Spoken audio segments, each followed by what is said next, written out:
Welcome to Justified Riches Podcast. Justified Riches is a financial literacy podcast dedicated to empowering individuals with the knowledge and tools to achieve financial independence and professional success. Each episode bridges the gap between ambition and achievement by bringing together a seasoned mentor and an eager mentee for transformative conversations. Frederick Douglass once said, "It's easier to build strong children than it is to repair broken men." And our mission here at Justified Riches is to create a stronger generation of youth through financial literacy. I'm your host, Rich Farris, aka Positivity Pusher. And I'm your other host, Justin, aka Stock Knock Life. And together we hope that you enjoy the show, take notes, and sit down and relax. Enjoy the episode.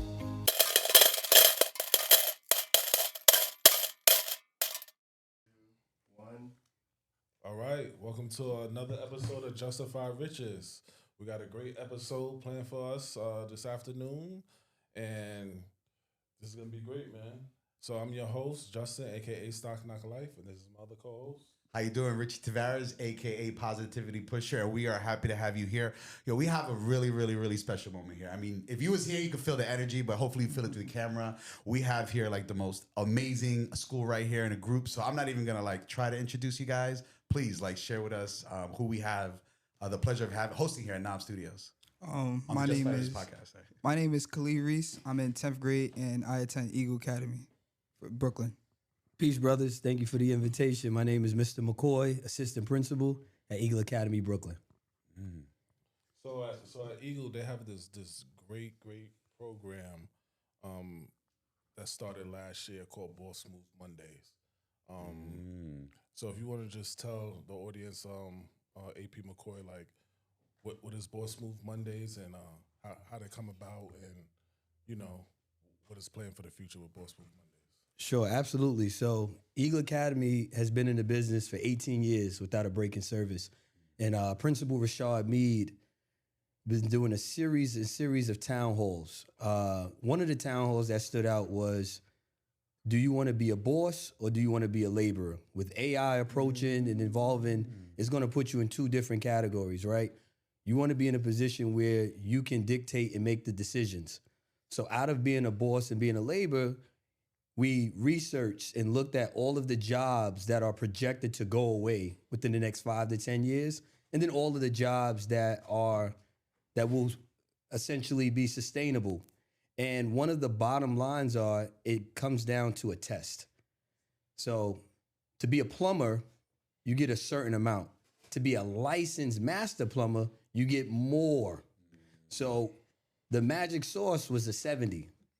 The 70 was that testing requirement that you need, which is a basic 7th grade algebra mathematics that you really need to be proficient to really become a boss. So immediately I went to a professional development with the Eagle Foundation at a summer institute, and they charged us to bring something different back to your school in September. So we had all these different groups and examples. And I said, how can we better serve our young men during lunch? In lunch, what happens? They eat, they talk, they go back to class. So I use that opportunity where teachers are not taking off, and through my connections, through my fraternity, through my church, I reached out to several people who are plumbers, lawyers, doctors, electricians, and I said, I need you to come in and talk for 25 minutes on 4 buckets. What is a day in the life of you? What do you do every day? How much do you make? What are the benefits? And what can you tell a current 9th, 10th, 11th, or 12th grader to be in a position that you are? So a typical career day where it's like, do good in school, get a good job, say no to drugs, yes to success. Right. You're on a quest to be your very best, right? How can you give them the real? That when the cameras is off, this is what you need to succeed as a young man of color. So we categorize that as a career day speaker into a boss. So anybody that comes in, they are a boss. So each and every Monday from 11:51 to 12:38, we have the bosses are talking to scholars based on the interests. For example, We had a good friend of mine, Kiana McCoy. She worked for NFL. But immediately when we said NFL for our football team, they came storming because they thought this was going to be a plug to go to a game. But she worked for NFL corporate. So she started giving them the different layers and career paths for corporate. After that, there was a connection that was made in the internship that happened immediately after that. So it's these connections that our young men like Mr. Reese here, 14, 15 years old, that they still can have. And then out of that, we also had 3 scholarships of $1,000 each that was given to our seniors last year and a free fishing trip. Just through attending the Boss Move Mondays. So that's just a little, I know I went overboard, but that's it's a little bit about what Boss Move Mondays is and what we continue to do each and every Monday. It's not like a drive-by thing. But I mean by drive-by, sometimes they'll plant that seed, all right, do good. You'll see them again next month. Every time there's a school instructional Monday, we have a speaker coming in our building. Wow. We were just talking about networking in the back. You know, we had a good conversation about the importance of networking and mentorship. Reese, you sat in for one of the Boss Move Mondays. You want to talk about that? Yes, I definitely did. So when it started, I think I was in 9th grade. Mr. McCoy came to me. He's like, hey, I have this real estate agent coming in. Excuse me. And he's like, you should come, listen to him for a few minutes and all that. At first, I didn't want to go because it was lunch. And I was talking to all my friends and stuff, right? So I was like, I didn't feel like going. But once I seen how he was asking me, I was like, all right, I'm just going to go for this one bit, miss lunch a little bit, and hear about it. So basically, I'm going to talk about the key things that I learned. Basically, the real estate person told us that there are many possible ways to, become a real estate agent. There's things that you could do outside of school, and there's things that you could do inside of school to help you get to that point. And he basically broke us down like the main things about like degrees, where to go, mentorships and all that type of stuff. And the thing that I learned the most, because I don't want to do a real estate when I get out of school, I'd rather be a photographer or pursue basketball, is what I'm doing right now. But the main thing I took away that could probably help me is at least connections. That's which I see is the most important thing, because like we were just talking about in the back, connections could get you everywhere, basically. It's opening doors for a lot of people. You could get help from somebody you never knew about, and they could help you get to where you want to be in just 2 steps. Right. Absolutely, just outstanding. Like really, definitely, because what it is right. And this is something. It's okay to say outstanding, but like you say, substance. So you're inspiring me, Principal McCoy. It's all about substance. One of my favorite quotes, right? Barack Obama used to say it a lot. Marion Edelman Wright said, "You cannot be what you cannot see."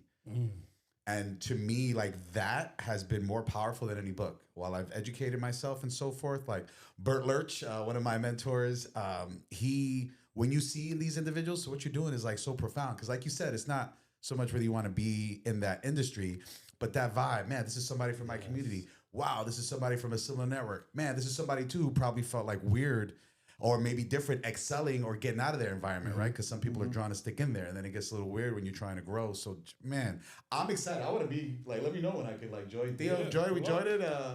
We got 2 openings in April. We got 2 openings in April, right after April 10th. Let's do it. Let me know. I would love to. That just sounds so fantastic what you're doing. Like really, just empowering and like changing generational timelines, right? Because that one interaction, all of a sudden, different vibe, different direction, different perspective. It's fire right there. Thank you. So here at Justified Riches, we like to play a little game sometimes, right? So we got a little game plan for you and AP McCoy. Okay, let's do it. So the name of this game, right, is going to be called Boss Moves or Nah. So I'm going to give you a scenario, okay? And then you're going to tell me, is that a boss move or nah? Right? Is that cool, Reese? Like, I can use the word nah? That's good? Yeah. This generation. I can throw in there? You're not using the wrong word. I'm good. Nah? Boss move or nah? Yeah. All right. I got to make sure. All right, here we go. So, this is a tough one off the bat. See, ChatGPT sometimes we give you when you're on the phone. When you're on the phone, it gives you a whole waterfall. You're like, oh wait, how do I find that one piece that I need? So here we go. Responsible use of AI. Right. All right. you're a senior. Just imagine you're a senior. Mhm. Okay? You get a $1,200 graduation gift, but you spend $1,000 on sneakers and clothes, designer clothes, and you only keep $200. Is that a boss move or not? I say nah off the rip because I'm not really like a material person. So it's like spending 1,000. You said 1,000, right? 1,000. 1,000 off of shoes is outrageous. I feel like me personally, I would break up that money that I just had got to the point where that 200 you said that I have left would be the 200 that I would spend instead of just having it left. So the first thing that I would do, I would one, take the money down, like I just said, break it in half or break it into 3 pieces of what I need, which is saving just for emergencies and then what I want to spend. What I want to spend would be the lowest, and then, it would go on and go higher. But basically, I would put the money that I'm saving into a brokerage or I would invest it. So by the time I go to college, I wouldn't have to worry about it. All right. Yeah. That's a boss move.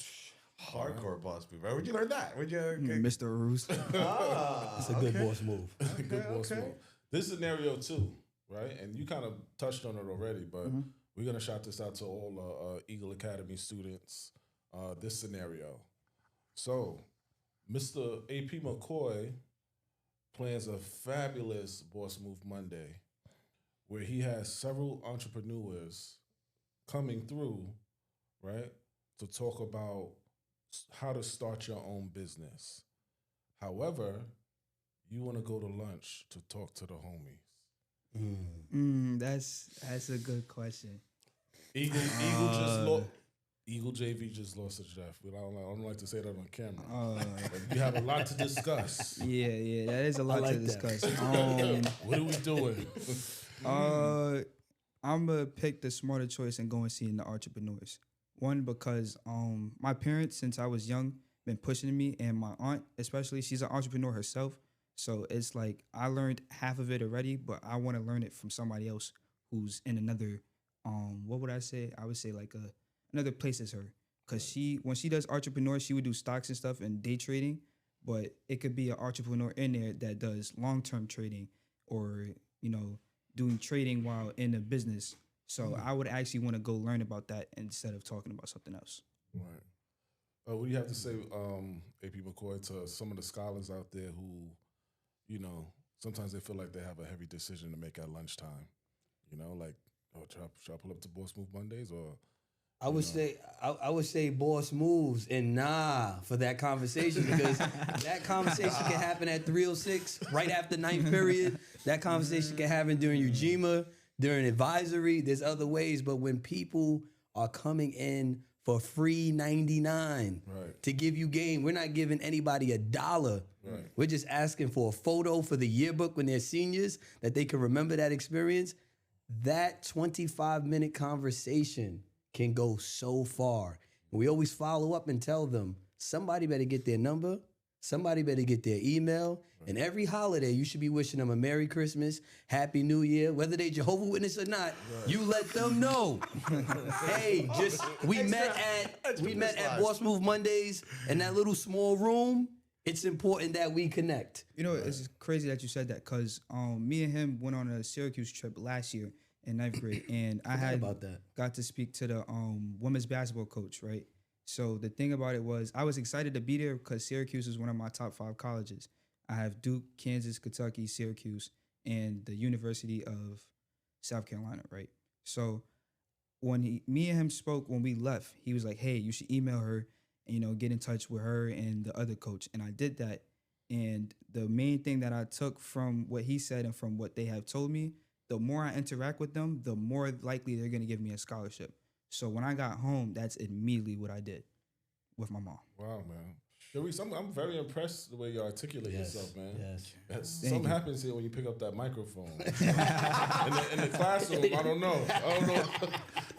I see a different guy here sitting on this couch. It's a Boss Move mic. Yeah, Boss Move mic. Right. It's the power of the mic. Right. Yeah, I'm just going to bring a microphone to class. That's it.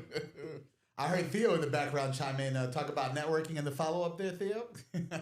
That's important, right? If there's one thing that Rich knows me, I am a he calls me like the follow up king, like the. You could do a meme on this guy, bro. Pop out of the ground like, you didn't call me back. I will It's pull important. up on you if you don't pick up your phone call, answer email. I will pull up, Mr. McCoy. If you don't answer my emails, Right. I will pull up to the school. And he be freaking people out too, because they like, huh? I thought I sent it. Oh wait. Yo, that's what I was saying. My email changed. Did you email me? Let me talk to the secretary. Did you get anything from Theo? Yeah. Oh, we good now. We good. But you know, like I say all that to say, and definitely that's something I learned from him. Two things, right? Like who you roll with, you learn from. You either learn good habits or bad habits from them. You know what I mean? So that's like so important. You might have somebody that you're like, oh man, they're cool, they're funny. Yeah, I like the excitement. But after a while, right, you got to be like, all right, are we like vibing together, or do we have the same goals, right? Do we have a similar thing? And one of the things I learned from Theo, and they say it all the time, is the fortune is in the follow up. So it's so bugged out. Exactly what you said, Principal McCoy, is like you engage and it's there, and that energy, if you don't follow up, it's done. And it's like, right, you think about like albums, one hit wonders. I was always like, yo, that means like everybody has the potential to have a magical moment, like an insane moment, but it's like that follow up that separates, right? It's the one album versus the multiple. So I think that follow up thing that you're talking about, so on point, especially like you said, the card, checking in with them, like all that kind of stuff. Like people remember that, and people like Theo, sometimes he's so popular because like he follows up with people. I ain't gonna front. Sometimes I'm low key jealous. I was like, I had a conversation with them too. Theo's like, yeah, I've done that with them twice, and we're working on this. And I'm like, oh man, I still got to return their call. So I learned that fortune is in the follow up. So definitely, it's always good to follow up, man. Follow up. I like that. Yeah, that's dope. And you know what's crazy about Boss Move Mondays? What I appreciate, and you mentioned it, is that people are coming out and they're volunteering their time. You know? Yes, right. To me, like sometimes time is greater than currency. You know, you give somebody your time, you know, and then you come in, you're kicking game, you're kicking knowledge. You're really trying to mentor the youth. That's like very, very important in this day and age. Yes. Because, you know, social media, like, who are our role models? You know, we talked about before our algorithm. Like, what was it? Your algorithm will tell you who you are. Oh, your network is your algorithm. Your network is shout your out algorithm. to I like Save that. Slave, bro, for I like that. previous guests. Your network is your algorithm. Network is your algorithm. So Wow. just as young people, sometimes we got to take a look at our algorithm. What are we feeding our minds? Yes. You know, so that's what I really preach about Boss Move Mondays. It gives kids a break, that social media break. They always want to run to their phone all the time. And what's the latest on Instagram? What's the latest going on TikTok? And you know, we would actually have real life people in the building that you could touch. Yes. You know? You could touch these people. You could reach out to McCoy. You could reach out to me. Now you know Richie. Now you know Brother Tone. Now you know Theo. Right. You know what I'm saying? These people you can actually touch and reach out.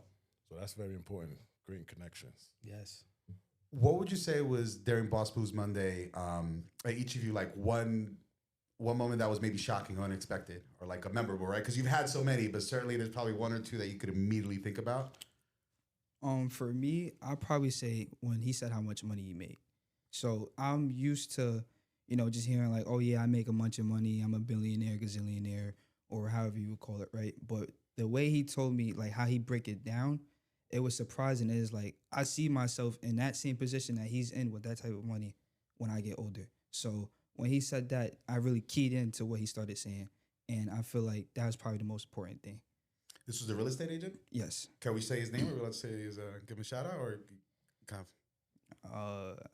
I don't really remember his name. All right, It was that's in okay. ninth grade, but Nice. Okay. Yeah. We call him Noble Rock. Okay. Big Noble shout Rock. outs to Noble Rock. Noble Rock. There we go. There we go. Yeah. Excellent. Yeah, I always He try. does commercial real estate. Mm-hmm. Yeah. One of my Masonic brothers. Oh, man, that's fire. Yeah. I would honestly say for me, we had a fireman and he pulled out his W-2s. I'm sorry, his pay stub, not W-2s. He pulled out his pay stub and said, look what I just cleared in overtime.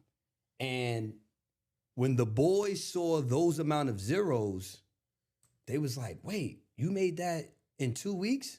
He said, yes. And then I'm chilling after my 12-hour shift. Right. And then what I loved about the follow-up question was, he said, yeah, I make over 6 figures. One of the students was like, what is six figures? And what I loved about that was he was honest and vulnerable because he didn't know what six figures were. That actually, I think, helped him bring I think he asked that question first, and then he showed him his pay stubs. Right. So it's just like you're still getting that education for someone who didn't know what six figures were, right? Because we can't assume that everybody's good in math. Yeah. So I just think that was one of a highlight when that fireman came. Big shout outs to Delando Wilson. That's my brother from high school. Delando Wilson. We go back 20 years, man. You're natural on the show, man. Just a whole bunch of shout outs. Yeah. I like to spread love the Brooklyn way. Big shout outs to Biggie. Yeah, that's dope. You know what we need to do? We need to be more transparent when it comes to like how much we make, you know, to the youth. I think that's something I think our parents like passed down that to us. Like, you know, how much you make? No, you know, we're not answering that question. Stay in the child's place. Right. So I think we have to do a better job of being more transparent of, okay, you want to be a teacher? This is how much you start. This is how much you can make. This is how much I bring home after taxes. Oh, a firefighter, this is how much you make, you know? So, you know, being very transparent about not only how much you make, but what do taxes look like? How much am I bringing home after taxes? You know, and to help the youth get a clear idea of, you know, going 6 years to college, getting my master's degree, and then I only start at $60,000. I don't know if I want to do that. You know, very important. That's a good point. It's an excellent point, actually. So, from a Boss Moves Monday standpoint, what are some of the things that you feel your students, like feedback students, have mentioned about what they really enjoy about Boss Moves Monday? So one of the highlights are initially when they come in, they have an idea of what the career is, but then after the Boss Move Monday speakers are giving them that 25-minute quick elevator conversation, they have a takeaway, right? And I always know when they're really interested when they ask them for their email and for their number, or are you going to come back again? So I think the power in that is just so rich, you know. And as I see, I got it right there on the screen. If anybody's interested in being a Boss Move Monday speaker, we have openings in May. So you can just scan the QR code. I'll reach out and I'll harass you until you say yes, like Theo. Mondays is tough, yeah. Yes, but yes. Even if it's for next school year. So you know, so that's what I would say. Like that's been so rich, that follow up. I like that. And then asking those questions that they didn't know before.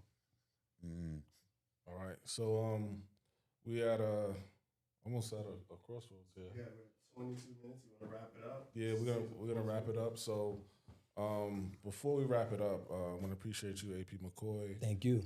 My fellow student here, Reese.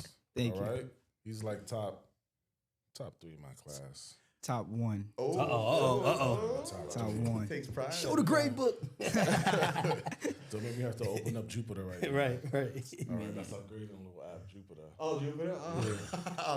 So Reese, you've been at Eagle since 6th grade? 8th grade. 8th grade? So you've been here, this is your 3rd year. So people get a quick glance of what Eagle Academy is like on a daily basis. You want to explain like the culture of Eagle, how do you feel about Eagle? I wouldn't say it's a culture. I would still miss the Meads word, but I call it like an institution. You know, you coming in here, to basically learn more about yourself, learn more about your culture. You know, you're greeting new people, new friends and everything. Because when I first came here in 8th grade, I didn't know nobody. I only knew one person, and he wasn't even in my class. I had met Mr. McCoy when I came for 8th grade, and I had met Dr. McCoy, and I had introduced me to Shakur. I met, a lot of great friends, even the great friends in the other room. Right. And it's just like, it builds up a lot because, I feel like it has an impact on where you go, because these people that you have now can be the same people that's working with you or doing something successful with you later on. So, yeah. All right. So McCoy, you want to expand on that? Absolutely. As Mr. Mead already says, we have a phenomenal leader. So I don't know if you guys keep hearing Principal Mead. He is the founding principal, the only principal we had for the last 18 years. And we moved away from saying we're a school, we're an institution. Schools come and go, institutions lies forever. So I think the most important part is the longevity of the staff. The educators, the janitors, the guidance counselors, the scholar coordinators, you name it. School secretaries, anybody that puts on that Eagle uniform and they represent all 700 black and brown boys and they educate them. And they spend Saturdays, Sundays, after school, late hours. I think that is the core. That is the nucleus. That is the glue. Without them, there would be no longevity of Eagle Academy. I can't speak for the other Eagles, but I might be biased. Eagle Academy Brooklyn is the best school in the world. Hands down. Because of the teachers. All right, we gotta say that again in the camera, McCoy. Oh. Eagle Academy, Brooklyn, 1137 Herkimer, Brownsville, never ran, never will, exists today because of the hard work, blood, sweat, and tears, dedication of those educators who have been there since the beginning. We have educators that have been there for 10 to 15 years without a break in service. So I want to thank all of the educators, all of the guidance counselors, all of the scholar coordinators, all of the lunch aides, school secretary, school safety. It takes a village and you create that village. That's why we're able to fly in higher heights like an eagle. I love the quote that we have, we're not just a school, we're a family. Yes. You know? And once you guys, Theo felt a portion of it when he came and visited, but once you visit Rich, is we're really a family, you know? So y'all about to be adopted into our family.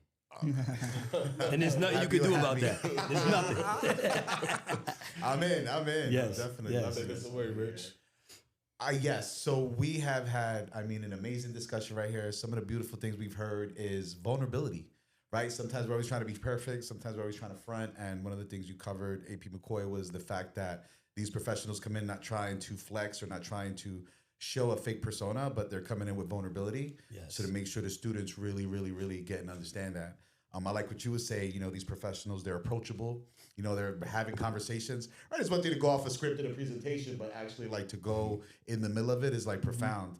And I'm inspired. And I think something for the audience to know that you've done, AP McCoy, is one of these things where we have a platform, we have a responsibility to use that. And that's clearly amazing leadership on your part to be able to take this platform, because everybody wants to big up themselves, but to take this platform and really recognize your team and recognize the institution, that is solid. I don't even know what I would say to best that. What we love ending with, if possible, is what is one thing that either you live by or something that you say to yourself that you would place on a billboard for others to see. And it's only one or two sentences, which is hard for me. I would say proper planning prevents poor performance. I like that. I like that. Reese. Solid. That's the finger snaps. Do people still do that? I would say, as I've been telling my students since day one, see, we got one of my day one students in the back. Life is not a game. Play with a purpose. Yeah. You've been saying that since you've been there. Since 2013. Yeah. Life is not a game. Play with a purpose. I like that too. Since I love switching it up, because I know everybody's probably heard a bunch of these. Since we're talking about community, though, and really what I've seen, like you said, institution, I love that frame of vocabulary, school versus institution, just that one little thing right there. They say, Mahatma Gandhi said that, we're all trying to find ourselves, right? Everybody's like, what's my purpose in life? What am I meant to do? But when you're ever in that situation, the only way to truly find yourself, and clearly you all see it, you've done it because you're saying it, the only way to truly find yourself is to lose yourself in the service of others. And it's clear. You're in that mix, that service, that community. That's absolutely beautiful. And I would be apropos to let you finish this off, man. I'll finish it with the Justified Riches quote, that we stole from Frederick Douglass. And that's, sometimes it's easier to build a youth than to heal broken men. And I think that's what we're doing as a community, and especially there at Eagle Academy. You know, that's what we're doing. So appreciate y'all for coming on the show. Thank you, Mr. Roos. Yeah, it's been great, guys. Yes. Thank you. Thank you.